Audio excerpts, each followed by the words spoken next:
Dear children, lesson number 7 thermodynamics last class நம்ம என்ன பார்த்தோம் அப்படின்னா internal energy of the system, internal energy that associate with the energy possessed by the constituent particles such as particle, ions, molecules, atoms, everything. It possesses a different kinds of energy. The total energy of that kind of particles that will become internal energy. For example, rotational energy, vibrational energy, translational energy, electronic energy, bond energy, energy due to molecular interaction. இதெல்லாம் add பண்ணி கிடைக்கக்கூடியது தான் வந்து பார்த்திங்கன்னா total energy தான் வந்து பார்த்திங்கன்னா internal energy, total energy of the system that is contributed by these kind of energies, that is called internal energy. Importance of internal energy நம்ம பார்த்தோம். Importance of internal energy, each and every system that possesses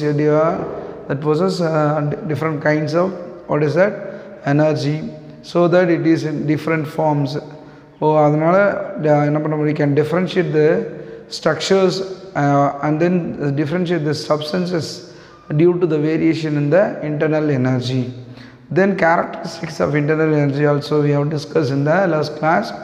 Characteristics of internal energy அப்படின்னு நம்ம பார்க்கும்போது the internal energy வந்து பார்த்திங்கன்னா the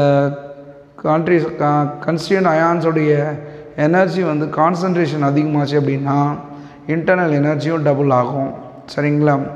இப்போ வந்து பார்த்திங்கன்னா ஃபைனல் ஸ்டேட்டோட எனர்ஜி அதிகமானதுன்னா இனிஷியல் ஸ்டேட்டோட எனர்ஜி கம்மியாக, அப்போ total internal energy of the system என்ன சைனில் இருக்கணும், நெகட்டிவ். அப்போது ஃபைனல் ஸ்டேட் அதிகம், இனிஷியல் ஸ்டேட் கம்மின்னும் போது பாசிட்டிவாக இருக்கும். சரிங்களா? இது மாதிரி ஒரு சில கண்டிஷன்ஸு, ஒரு சில கேரக்டர்ஸ் நம்ம பார்த்தோம். Now we are going to discuss one of the terminology which is used in the thermodynamics, such as heat, absorption of heat, Q அப்படின்னு நம்ம சொல்கிறோம். Heat is also one of the type of, it is regarded as energy அப்படின்னு நம்ம சொல்கிறோம். It transits across the boundary, separating a system from its surrounding. Heat changes leads to the temperature differences between the system and surroundings. டெஃபினட்டாக வந்து என்ன இருக்கும், டெம்பரேச்சரில் difference வரும். ஒன்று உயர்ந்திருக்கும், இல்லாட்டா குறைஞ்சிருக்கும். எதில், சரௌண்டிங்ஸ் ஆர் சிஸ்டம்ஸில். ஒன்றுத்தில் குறையுதுன்னா இன்னத்தில் இன்க்ரீஸ் ஆகும்னு அர்த்தம். Heat is a path function. இது 1 மார்க்கில் கேட்பாங்க. ஹீட்டுன்றது வந்து என்ன, பாத் ஃபங்க்ஷன். அதாவது நடக்கக்கூடிய வழியை பொறுத்து அது மாறும். பாத் வேரியபிள்ஸ் அப்படின்னு சொல்கிறோம். அது பார்த்து ஒர்க்கு, ஹீட்டு இதெல்லாம் வந்து என்னது, பாத் ஃபங்க்ஷன். டெம்பரேச்சர், வால்யூம், ப்ரெஷர், இதெல்லாம் நம்பர் ஆஃப் மோல்ஸ், இதெல்லாம் வந்து ஸ்டேட் ஃபங்க்ஷன்ஸ்னு பார்த்தோம். இதோட யூனிட்ஸ் ஆஃப் ஹீட்டு. ஹீட் வந்து என்னன்னு சொல்கிறோம், it's a kind of energy. It is a kind of energy. It is a path function.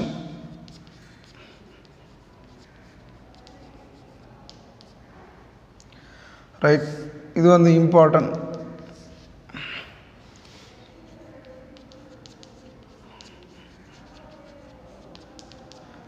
Unit of ஹீட்டும் நம்ம அதை தான் சொல்ல போகிறோம், ஜூல்ஸ் per கிலோ ஜூல்ஸ் தான். எஸ்ஐ யூனிட் ஆஃப் ஹீட் வந்து என்னது அப்படின்னா ஜூல்.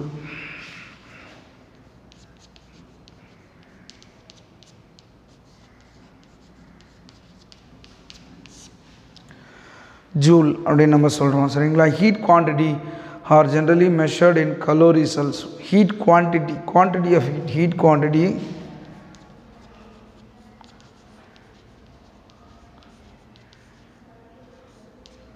வந்து பார்த்திங்கன்னா என்னது, கலோரிஸில் மென்ஷன் பண்ணுறோம். சரிங்களா? ரைட். அடுத்தது அந்த கலோரி இஸ் டிஃபைன்ட் ஆஸ், கலோரிக்கு ஒரு டெஃபினேஷன் சொல்கிறோம். Calorie is defined as the quantity of heat required to rise the temperature of 1 gram of substance or 1 gram of substance and here water, 1 gram of water for 1 degree Celsius in the vicinity of 15 degrees Celsius. விசினிட்டினா அதனுடைய அருகாமை. விசினிட்டின் போது near 15 degree இருக்குன்னா அதுலேருந்து 1 degree செல்சியஸை நம்ம என்ன பண்ண போகிறோம், and temperature increase பண்ணணும். எவ்வளோ அளவு water 1 gram of water, that is the heat quantity or heat capacity அப்படின்னு சொல்லுவோம். அதை தான் நம்ம வந்து எதில் மென்ஷன் பண்ணுறோம், கலோரிஸில் சொல்லணும். புரியுதுங்களா? Right. Sign conversion of heat. The symbol of heat is Q, you know very well. If the heat flow into the system, Q எப்படி இருக்கும், பாசிட்டிவாக இருக்கும். Heat sign conversion.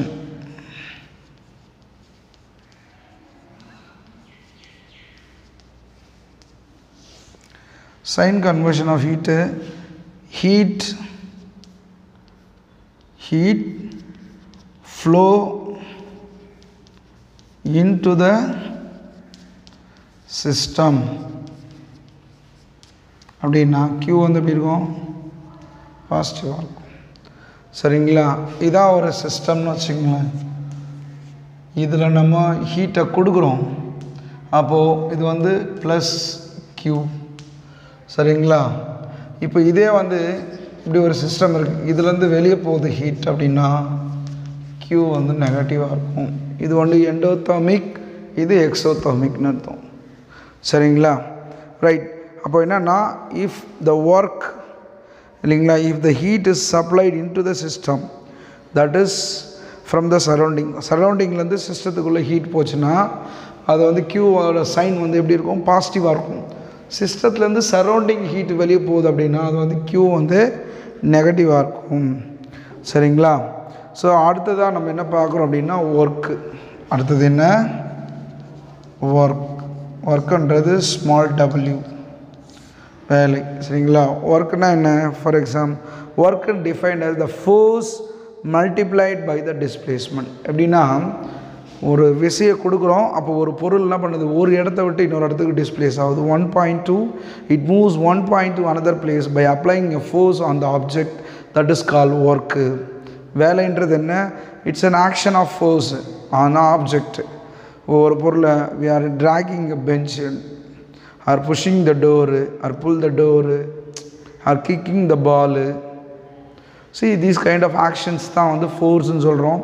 அப்போ ஒரு விசை ஒரு பொருள் மேலே கொடுக்கும்போது ஒரு பொருள்னானது it will be in the static position இல்லையா. ஸ்டாட்டிக்னா நிலையாக இருக்குது. அப்போ என்ன ஆகுது, when you applying the force on the object, the static energy will become kinetic energy. நான் மூவ் ஆக ஆரம்பிக்குது. அப்போது ஸ்டாட்டிக்லேருந்து பொட்டன்ஷியல்லேருந்து என்ன ஆகுது, கைனடிக்காக மாறுது. சரிங்களா? we can calculate minus W F into X.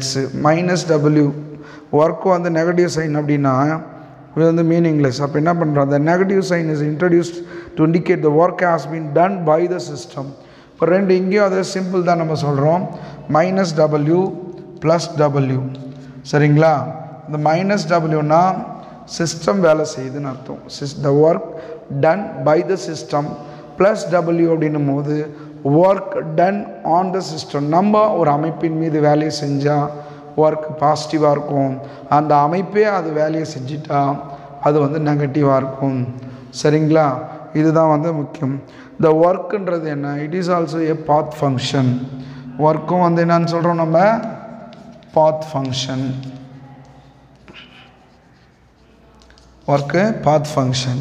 Then appears only at boundary of the system. எங்கே நடக்குது இது, அந்த பவுண்ட்ரி ஆஃப் த சிஸ்டம். இந்த சிஸ்டம்னா இதை சுற்றி இருக்கிறது தான் இதானது பவுண்ட்ரி, இதுக்குள்ளே தான் நடக்குது அந்த வேலை. சரிங்களா? Appears during the change in the state of system. எப்படி நடக்குதுன்னா ஒரு ஸ்டேட்டில் இன்னொரு ஸ்டேட்டுக்கு மாறும்போது appears during the change in the state of the system. அந்த சிஸ்டத்துடைய ஸ்டேட் மாறும்போது அங்கே வேலை நடக்குதுன்னு அர்த்தம். ரைட்? அது எந்த வழியில் மாறுது அதை பொறுத்தது தான் ஒர்க்கு, அந்த ஸ்டேட்டை பொறுத்தது கிடையாது. நெக்ஸ்ட் என்னென்னா தெர்மோடைனமிக்ஸில் வந்து சொன்னால் surroundings is so large that macroscopic change. சரௌண்டிங்கிறது லார்ஜ், ஏன்னா இந்த யூனிவர்ஸில் ஒரு ஸ்மால் போர்ஷன் இல்லையா, அதுதான் வந்து நம்ம சிஸ்டம்னு கன்சிடர் பண்ணுறோம். அப்போ அதை சுற்றி இருக்கிறது எல்லாம் சரௌண்டிங். அப்போ சரௌண்டிங்கிறது மேக்ரோஸ்கோபிக் சேஞ்சு, பெரிய அளவில் ஏற்படக்கூடிய மாற்றம். சிஸ்டத்துக்குள்ளே ஏற்படக்கூடியது மைக்ரோஸ்கோபிக் சேஞ்ச் அப்படின்னு நம்ம சொல்கிறோம். Surrounding do not happen. அப்போது changes to surrounding, macroscopic changes to surroundings do not happen, அது கன்சிடர் பண்ணுறது கிடையாது. சரிங்களா? Right? So the remaining things இங்கே unit of work that's remaining things we are going to discuss in the next session. Okay, so far we have discussed heat, unit of heat, unit of heat, and then sign conversion of heat, and then work. இது மாத்திரம் பார்த்துருக்கோம். Remaining things we will discuss in the next class. Thank you.